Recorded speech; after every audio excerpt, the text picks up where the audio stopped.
Bayangkan 3.000. Pasukan Muslim harus berhadapan dengan 200.000 tentara. Romawi perbedaan jumlah yang tak masuk akal. Satu lawan hampir 73 panglima gugur satu-satu. Namun panji Islam tak pernah jatuh ke tanah. Inilah salah satu pertempuran paling luar biasa dalam sejarah Islam. Bukan soal jumlah, bukan soal kekuatan senjata, tapi soal keteguhan iman, keberanian, dan kecerdikan taktik di medan perang. Sebuah perang yang mengukir nama-nama agung. Zaid bin Haritsah, Ja'far bin Abi Thalib, Abdullah bin Rawahah, dan Khalid bin Walid, sang pedang Allah yang terhunus. Inilah perang Mu'tah. Perang yang mengguncang dunia dan hingga kini tetap menjadi pelajaran besar bagi umat Islam di seluruh penjuru bumi. Di tengah hangatnya cahaya mentari Madinah, suasana kota itu tampak tenang, tapi jauh di negeri Syam terjadi sebuah peristiwa yang menyulut kemarahan. Kaum muslimin Rasulullah Sallallahu Alaihi Wasallam kala itu mengirim seorang utusan mulia, Al-Haris bin Umair Al-Azdi, untuk membawa surat dakwah kepada Raja Busra penguasa Syam yang menjadi bawahan Kekaisaran Romawi Timur. Surat itu berisi ajakan damai, seruan kepada keimanan, dan penegasan bahwa Islam adalah rahmat bagi semesta. Namun apa yang terjadi benar-benar di luar dugaan. Saat utusan itu sampai di perbatasan Syam, ia ditangkap oleh seorang penguasa wilayah bernama Syurahbil bin Amer, seorang bawahan Raja Ghassan yang bersekutu dengan Romawi. Tanpa perundingan, tanpa alasan, Syurahbil bin Amr langsung membunuh utusan Rasulullah, sebuah tindakan yang sangat keji, sebab dalam adat bangsa manapun, utusan adalah orang yang harus dihormati. Bahkan oleh musuh, kabar pembunuhan ini sampai ke Madinah dan mengguncang hati kaum muslimin. Darah seorang utusan suci telah tumpah, harga diri umat Islam diinjak. Rasulullah pun berdiri di hadapan para sahabat dengan wajah yang tegas namun penuh kebijaksanaan. Beliau memerintahkan untuk segera mempersiapkan pasukan guna menuntut balas atas kemuliaan Islam yang telah dinodai. Sebanyak 3.000 pasukan muslim dikumpulkan, sebuah jumlah yang kecil bila dibandingkan dengan pasukan Romawi yang berjumlah lebih dari 200.000 orang, terdiri dari tentara profesional, Kekaisaran Romawi dan bala tentara, sekutu Arab Kristen di bawah Raja Ghassan. Namun inilah keberanian yang ditanamkan Rasulullah. Jumlah bukan segalanya, yang penting adalah niat dan keyakinan bahwa Allah bersama mereka yang membela kebenaran. Lalu, Rasulullah menunjuk 3 panglima besar untuk memimpin ekspedisi ini. Beliau bersabda di hadapan para sahabat, jika Zaid bin Haritsah gugur, maka Ja'far bin Abi Thalib akan menggantikannya. Jika Ja'far gugur, maka Abdullah bin Rawahah. Dan jika ketiganya gugur, maka kaum muslimin harus bermusyawarah memilih panglima pengganti. Para sahabat pun menyambut perintah ini dengan hati penuh keteguhan. Meski berat, mereka tahu bahwa mereka bukan sedang membela diri semata, tapi membela kehormatan Islam dan utusan. Rasulullah Sallallahu Alaihi Wasallam Madinah perlahan ditinggalkan oleh barisan pasukan yang dipenuhi semangat jihad, tangisan keluarga, lambaian tangan para istri, anak, dan sahabat mengiringi kepergian mereka menuju tanah Mu'tah, sebuah wilayah di Syam yang akan menjadi saksi salah satu pertempuran paling heroik dalam sejarah Islam. Dan disitulah kisah ini dimulai. Setelah keputusan perang diumumkan, Madinah mulai bersiap. Gemuruh langkah pasukan terdengar di sudut-sudut kota. Para sahabat saling mempersiapkan senjata, unta, dan bekal. Wajah-wajah mereka tegas. Meski di balik itu ada bayang-bayang perpisahan, karena mereka tahu misi ini berat dan tidak semua mungkin akan kembali. Di antara kerumunan pasukan itu, Rasulullah Shallallahu Alaihi Wasallam memanggil 3 nama, 3 sosok yang di mata beliau memiliki keberanian, keteguhan hati, dan kecintaan luar biasa terhadap Islam. Yang pertama adalah Zaid bin Haritsah. Dia adalah anak angkat Rasulullah yang sangat dicintai, seorang pejuang yang setia, cerdas, dan pernah menemani Rasulullah di berbagai medan perang. Di hadapan pasukan, Rasulullah menunjuk Zaid sebagai panglima utama. Zaid bin Haritsah akan menjadi panglima kalian. Zaid maju dengan wajah tenang dan penuh tanggung jawab. Ya tahu amanah ini berat, tapi kecintaannya kepada Allah dan Rasulullah lebih besar dari rasa takut. Jika Zaid gugur, maka Ja'far bin Abi Thalib yang akan menggantikannya. Ja'far adalah sepupu Rasulullah, kakak dari Ali bin Abi Thalib, dan salah satu tokoh yang pertama memeluk Islam, sosok yang dikenal gagah lembut dan sangat mencintai dakwah. Beliau pernah memimpin kaum muslimin saat hijrah ke Habasyah dan berbicara di hadapan Raja Najasyi tentang keindahan Islam. Rasulullah menunjuk Ja'far dan bersabda, jika Zaid gugur, maka Ja'far bin Abi Thalib akan menjadi panglima. Ja'far menerima perintah itu dengan ketegasan luar biasa. Di matanya misi ini adalah pembelaan terhadap kehormatan Islam yang tidak bisa ditawar, dan jika Ja'far gugur, maka Abdullah bin Rawahah yang akan memimpin. Abdullah bin Rawahah adalah salah seorang penyair ulung di Madinah, sahabat yang terkenal karena kata-kata indahnya yang membakar semangat jihad. Ia adalah sosok pemberani, cerdas dan sangat mencintai, syahid di jalan Allah. Rasulullah menunjuknya dan bersabda, jika Ja'far gugur, maka Abdullah bin Rawahah akan menggantikannya. Di tengah-tengah pasukan, Abdullah bin Rawahah berdiri, mengangkat pedangnya dan berseru, "Wahai jiwa, jika engkau tidak terbunuh hari ini dalam membela agama Allah, maka pasti engkau akan mati juga. Maka sambutlah kematian dengan mulia di medan jihad, di sisi orang-orang pilihan." Kalimat itu menggema, membuat pasukan yang mendengarnya meneteskan air mata, sekaligus membakar semangat mereka.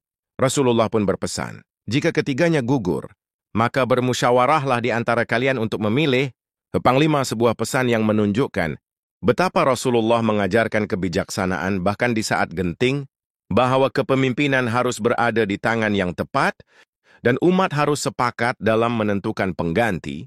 Maka berangkatlah mereka 3.000 pasukan pilihan, dipimpin oleh 3 panglima terbaik Islam, meninggalkan Madinah dengan penuh keyakinan bahwa mereka membawa amanah suci, menegakkan kalimat Allah, membela kehormatan Islam, dan menuntut balas atas terbunuhnya utusan Rasulullah.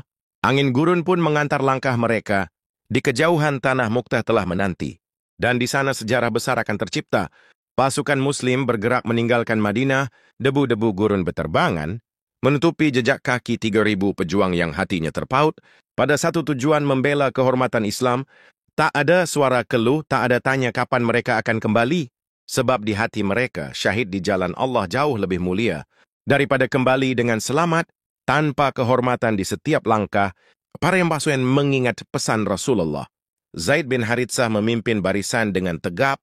Ja'far bin Abi Thalib berjalan di sampingnya, sementara Abdullah bin Rawahah memompa semangat pasukan dengan bait-bait syairnya ketika malam turun di perkemahan kecil yang hanya diterangi cahaya rembulan. Abdullah bin Rawahah berdiri di atas sebuah batu dan berseru, "Wahai jiwa, engkau hanyalah setetes darah di antara ribuan. Tak pantas bagimu takut akan kematian. Sebab kematian pasti datang dimanapun engkau berada, maka lebih baik menyambutnya dalam kebaikan." Dalam perjuangan membela agama Allah, pasukan pun berseru takbir. Suasana menjadi haru sekaligus membara.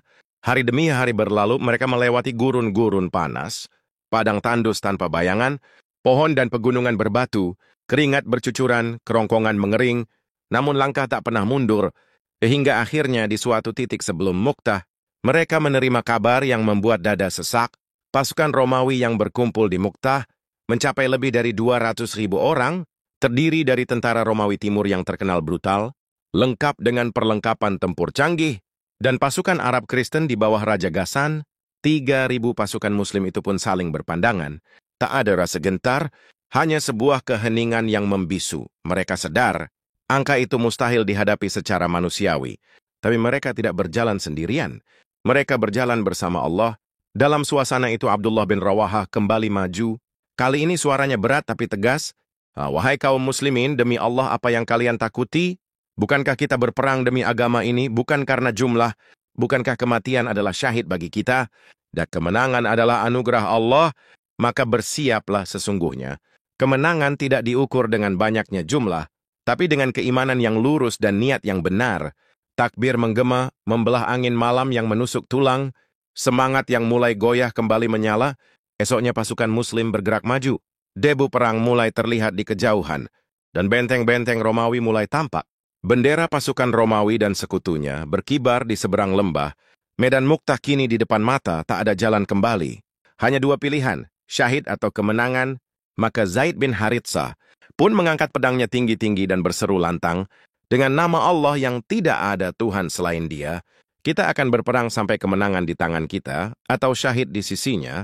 Dan kisah pertempuran itu baru saja akan dimulai. Hari itu matahari menggantung tinggi di atas Muqattah, membakar tanah dan batu-batu gurun.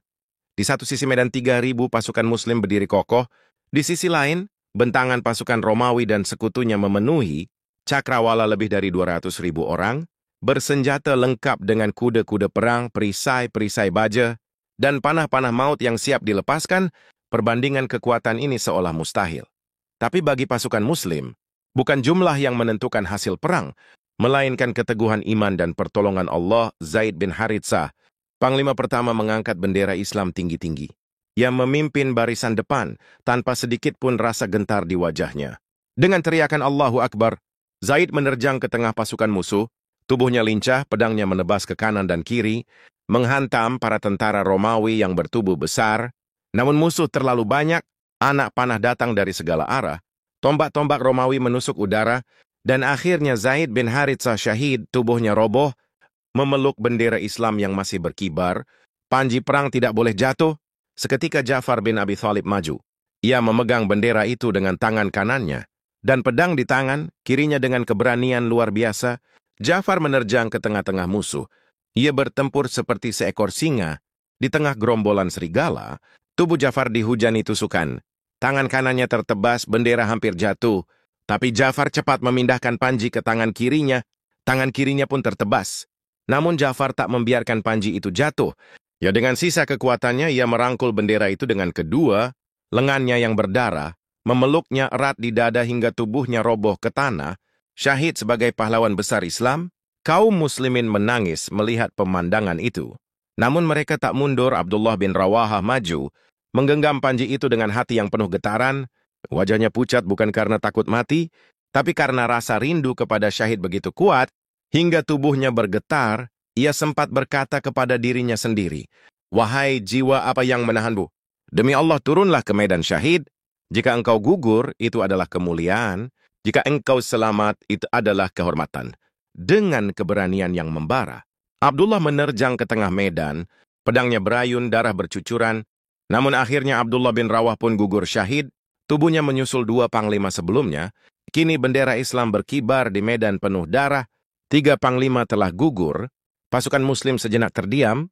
Sebagian mulai goyah. Di saat genting itulah para sahabat segera bermusyawarah. Semua sepakat menunjuk Khalid bin Walid, seorang panglima muda yang baru memeluk Islam, tapi dikenal sebagai ahli strategi perang yang jenius. Khalid bin Walid, sang pedang Allah, kini memegang panji. Pasukan Muslim kembali bangkit. Hati mereka terisi keberanian baru. Dan di bawah pimpinan Khalid, sejarah heroik yang mengejutkan dunia pun dimulai. Medan Mu'tah dipenuhi tubuh-tubuh syuhada. Darah membasahi tanah kering. Aroma besi dan debu bercampur, jadi 1,3 panglima besar telah gugur. Namun panji Islam masih tegak di tengah medan, tak pernah jatuh ke tanah. Saat itulah para sahabat bermusyawarah cepat. Di tengah gemuruh pasukan Romawi yang terus menyerang, semua mata sepakat tertuju pada satu nama, Khalid bin Walid. Khalid baru beberapa waktu memeluk Islam, dikenal sebagai ahli strategi tempur, paling brilian dalam sejarah Arab. Dahulu ia adalah otak di balik kekalahan kaum muslimin dalam perang Uhud, tapi kini pedang Allah itu ada di pihak Islam. Dengan penuh kepercayaan, para sahabat menyerahkan panji kepada Khalid. Khalid bin Walid maju, wajahnya tegas, matanya menyalakan bara keberanian. Ia paham situasi ini sangat genting. 3.000 pasukan kecil menghadapi lebih dari 200.000 tentara Romawi yang berlapis-lapis. Satu langkah salah, habislah semua tanpa gentar. Khalid memegang panji tinggi-tinggi dan berseru, "Wahai kaum muslimin, jangan gentar. Kita bersama Allah, bukan bersama jumlah 1 orang dari kita. Sama nilainya dengan 10 orang kafir. Mari rapatkan barisan dan ikuti perintahku." Khalid langsung mengatur ulang formasi. Ia memisahkan pasukan ke dalam beberapa regu kecil, membuat musuh kebingungan.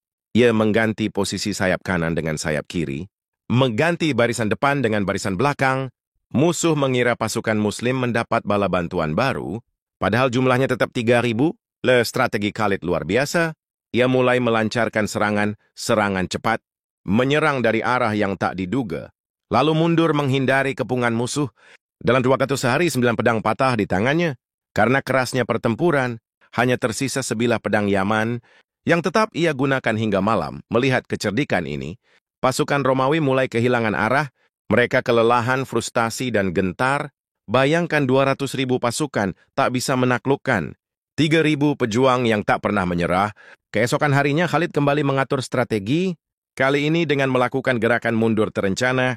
Ia membuat seolah-olah pasukan Muslim mundur karena kalah padahal ia sedang memancing Romawi keluar dari posisi kuatnya. Dengan penuh taktik, Khalid berhasil menyelamatkan seluruh pasukan Muslim dari kepungan maut. Dia membawa mereka keluar dari medan Muktah dengan terhormat, sebuah manuver yang belum pernah terjadi dalam sejarah. Pasukan kecil menghadapi ratusan ribu, kehilangan 3 panglima tapi tak hancur, bahkan keluar dengan selamat. Sejak itulah Rasulullah Shallallahu Alaihi Wasallam memberikan julukan kepada Khalid bin Walid, pedang Allah yang terhunus, kerana di tangannya kemenangan bisa diraih dengan izin Allah, meski dalam kondisi yang paling mustahil. Dan Perang Muktah menjadi kisah keberanian, kesetiaan dan kecerdikan yang dikenang sepanjang zaman. Saat bendera Islam berpindah ke tangan Khalid bin Walid, medan Muktah masih memanas teriakan perang, deru kuda dan dentingan pedang menggema di udara di depan mereka. 200.000 tentara Romawi berlapis-lapis, bersenjata lengkap dan terus merangsek maju. Khalid tahu jika bertahan terus, pasukan Muslim akan habis, tapi mundur tanpa taktik sama saja dengan kehancuran. Disinilah kecerdasan perang Khalid berbicara. Langkah pertama, Khalid segera menyusun ulang barisan. Ia menukar posisi sayap kanan dengan sayap kiri, dan barisan depan dengan barisan belakang. Pasukan Romawi yang melihat perubahan ini mengira bala bantuan Muslim telah datang. Psikologi musuh mulai goyah. Langkah kedua Alif menggunakan taktik serangan kilat dan mundur cepat. Ia memerintahkan pasukan kecil untuk menyerbu bagian-bagian lemah dari barisan Romawi, lalu segera mundur sebelum terkepung. Serangan ini membuat pasukan Romawi kelelahan, bingung dan terpaksa mengatur ulang posisi mereka berulang kali. Langkah ketiga Khalid memanfaatkan kondisi alam. Ia memancing pasukan Romawi masuk ke area sempit. Di antara bukit-bukit, di sana pasukan Muslim yang kecil bisa lebih mudah mengendalikan medan dan menahan gelombang serangan. Perang jarak dekat lebih menguntungkan Muslim karena pasukan Romawi tidak bisa memaksimalkan jumlah mereka. Langkah keempat, Khalid pura-pura mundur. Ia membuat seolah-olah pasukan Muslim mulai goyah dan mundur ke belakang. Pasukan Romawi terpancing. Mereka mengira kemenangan di depan mata, tapi justru di saat itulah Khalid memutar pasukannya dan menyerang balik bagian belakang. Romawi yang nol, pasukan Romawi porak-poranda. Dalam sehari 9 pedang patah di tangan Khalid bin Walid. Hanya 1 pedang Yaman yang tersisa, yang digunakannya hingga akhir pertempuran. Langkah kelima setelah 2 hari pertempuran sengit, Khalid memutuskan untuk melakukan manuver mundur strategis. Bukan lari tapi mundur sambil tetap mengatur barisan, menjaga harga diri, dan tetap membuat musuh segan untuk mengejar. Keajaiban pun terjadi. Pasukan Romawi yang sudah lelah, takut dan terkuras, tidak berani mengejar pasukan Muslim. Mereka memilih mundur ke benteng-benteng mereka. Pasukan Muslim keluar dari medan Muktah dengan terhormat, hanya sedikit korban. Padahal awalnya 3 panglima telah gugur. Di Madinah kabar ini sampai ke Rasulullah Sallallahu Alaihi Wasallam. Beliau bersabda, Khalid adalah salah satu pedang Allah yang terhunus. Itulah gelar abadi yang melekat padanya. Karena di tangan Khalid bin Walid, pasukan Muslim bisa selamat dari bencana besar, bahkan membuat Romawi gentar. Menghadap kaum muslimin di masa depan, Perang Muktah bukan soal kemenangan wilayah, tapi soal kehormatan, keteguhan dan kecerdasan strategi yang hingga kini tetap menjadi pelajaran berharga bagi dunia Islam. Setelah 2 hari yang mendebarkan di Muktah, pasukan Muslim yang tersisa akhirnya bergerak pulang ke Madinah. Langkah kaki mereka berat bukan karena lelah, tapi karena duka mendalam atas syahidnya 3 panglima terbaik Zaid bin Haritsah, Ja'far bin Abi Thalib, dan Abdullah bin Rawaha. Di sepanjang perjalanan, hati mereka terbelah antara rasa syukur kerana selamat, ada rasa sedih kerana kehilangan saudara mereka yang gugur di jalan Allah. Namun mereka tahu mereka telah membawa pulang kehormatan. Saat rombongan itu mulai memasuki Madinah, orang-orang keluar dari rumah-rumah mereka. Ada yang menenggak suaminya, anaknya, saudaranya. Ada yang menangis karena yang dinanti tak kunjung kembali. Di antara kerumunan itu Rasulullah Shallallahu Alaihi Wasallam setelah lebih dulu tahu kabar Muktah. Saat kabar syahidnya 3 panglima itu disampaikan, air mata beliau menetes. Rasulullah berkata dengan suara berat, saudara kalian Zaid telah syahid. Kemudian Ja'far memegang panji, lalu ia pun syahid. Kemudian Abdullah bin Rawahah maju dan ia pun syahid. Seketika suasana Madinah hening. Ishak tangis terdengar di mana-mana. Rasulullah Shallallahu Alaihi Wasallam tak tinggal diam. Beliau mengunjungi keluarga-keluarga syuhada itu satu-satu. Di rumah Ja'far bin Abi Thalib, Rasulullah bertemu dengan istri dan anak-anaknya. Mereka menangis karena kehilangan ayah yang mereka cintai. Rasulullah memeluk mereka, mengusap kepala anak-anak Ja'far dan berkata, "Mulai sekarang aku yang akan menjadi ayah kalian." Kata-kata itu membuat seluruh Madinah menangis haru. Di rumah Abdullah bin Rawahah, Rasulullah juga hadir menenangkan keluarganya, sambil menguatkan hati mereka dengan kabar bahwa Abdullah kini berada di surga, ditemani para syuhada di hadapan kaum muslimin. Rasulullah memuji keberanian pasukan Mut'ah. Beliau memberi penghargaan luar biasa kepada Khalid bin Walid yang berhasil memimpin pasukan keluar dari medan maut itu dengan selamat. Sejak hari itu, Khalid dikenal sebagai pedang Allah yang terhunus. Gelar kehormatan itu bukan hanya sebagai julukan, tapi sebagai pengakuan atas kehebatannya di medan perang. Peristiwa ini meninggalkan jejak mendalam di hati kaum muslimin. Perang Mu'tah menjadi bukti bahwa Islam tak pernah gentar menghadapi kekuatan besar selama Allah bersama mereka. Mu'tah bukan soal menang kalah, tapi soal keberanian, kesetiaan, dan keyakinan mutlak bahwa hidup dan mati hanya untuk Allah. Perang Mu'tah bukanlah sekadar pertempuran biasa. Meski secara jumlah dan kekuatan, pasukan muslim sangat kecil, namun semangat jihad, keberanian, dan kecintaan kepada Allah membuat mereka tampil luar biasa di medan perang. Dari peristiwa ini lahir banyak hikmah dan warisan besar bagi umat Islam hingga akhir zaman pertama. Keteguhan para syuhada Zaid bin Haritsah, Ja'far bin Abi Thalib, dan Abdullah bin Rawahah telah menunjukkan bagaimana seorang muslim sejati mencintai syahid. Lebih dari dunia, mereka bertarung bukan untuk dunia, harta, atau kekuasaan, tapi semata-mata untuk meninggikan kalimat Allah. Ja'far bin Abi Salim, meskipun kedua tangannya tertebas, tetap memeluk panji Islam hingga akhir hayat. Itulah loyalitas tanpa syarat kepada agama Allah. Kedua, kecerdikan dan keberanian Khalid bin Walid. Perang Mu'tah buktikan bahwa kemenangan bukan hanya soal jumlah, tapi soal strategi mental dan ketepatan membaca situasi. Khalid memanfaatkan kondisi psikologis musuh, mengatur formasi ulang, melakukan serangan kilat, hingga mundur dengan kehormatan, semua dalam waktu singkat, dan di bawah tekanan luar biasa. Ketiga, pelajaran tentang musyawarah. Ketika tiga panglima gugur, para sahabat tak saling berebut kekuasaan. Mereka bermusyawarah, sepakat menunjuk Khalid dan patuh di bawah komandonya. Inilah contoh kepemimpinan kolektif dan kebersamaan dalam Islam, bahwa kemenangan sejati bukan selalu soal menaklukkan wilayah. Meski tidak berhasil merebut wilayah Romawi, pasukan muslim pulang dengan kehormatan, pengalaman berharga, dan pesan besar kepada dunia, bahwa umat Islam adalah bangsa yang tak pernah tunduk, walaupun dikepung musuh sebanyak apapun. Kelima, kemuliaan syahid di jalan Allah. Rasulullah Shallallahu Alaihi Wasallam bersabda tentang para syuhada Mu'tah, bahwa mereka kini hidup di surga, mendapatkan balasan abadi yang tak bisa dibandingkan dengan dunia dan seisinya. Perang Mu'tah mengukir nama-nama agung di sejarah Islam. Zaid bin Haritsah, panglima mulia; Ja'far bin Abi Thalib, pahlawan bermatahari dua di surga; Abdullah bin Rawahah, penyair syahid yang gagah; Khalid bin Walid, pedang Allah yang terhunus. Kisah Mu'tah menjadi inspirasi bagi generasi muslim setelahnya, bahwa sekecil apapun jumlah kita, selama iman teguh di dada, kemenangan selalu dekat. Dan seburuk apapun situasi, Allah lah sebaik-baik pelindung dan penolong. Itulah warisan Mu'tah, sebuah pertempuran kecil yang mengguncang dunia, dan sampai hari ini tetap menggetarkan hati orang-orang beriman.